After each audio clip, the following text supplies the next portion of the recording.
episode 101 of Flick James Flick, your one and only movie reviewing secret agent.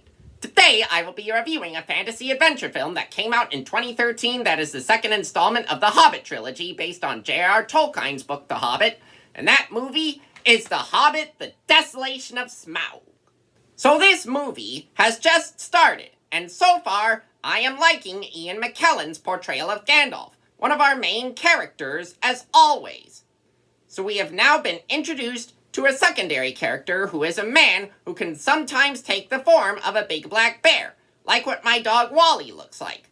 That is pretty cool, I would say. In this case, that would be called being a skin changer.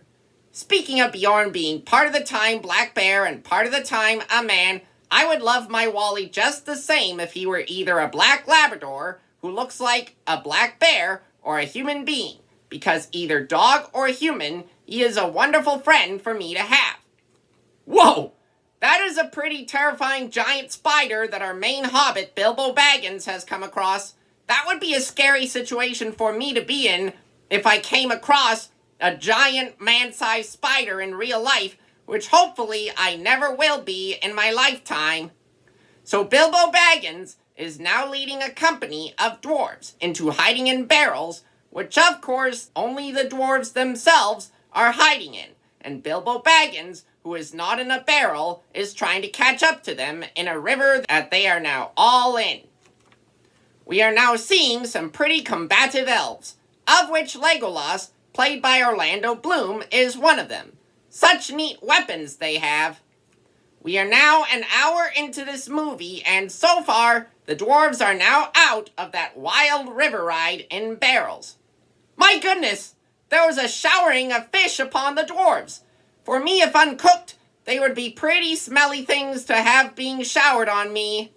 Bilbo Baggins and his dwarf friends are now reaching the Lonely Mountain, where little do they know there is also a hidden entrance. They have now opened that hidden entrance with a key for it, and are now going inside the Lonely Mountain itself. Uh-oh, our title dragon Smaug has been awakened by Bilbo Baggins accidentally, and man, he is a pretty terrifying one at that. We are now 2 hours into this movie, and so far, that is some serious confrontation between Bilbo and Smaug we are seeing.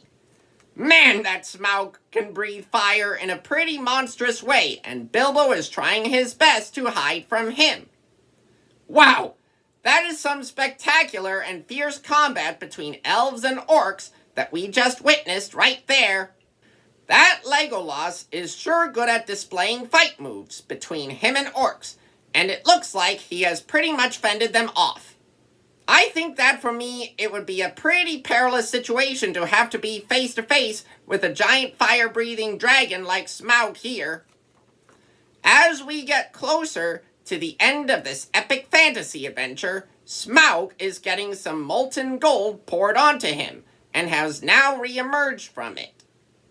Overall, The Hobbit, The Desolation of Smaug is a cool fantasy adventure that is also another excellent prequel to The Lord of the Rings. Join me next time when I review 12 Years a Slave. I'm Flick James Flick, your one and only movie reviewing secret agent out there.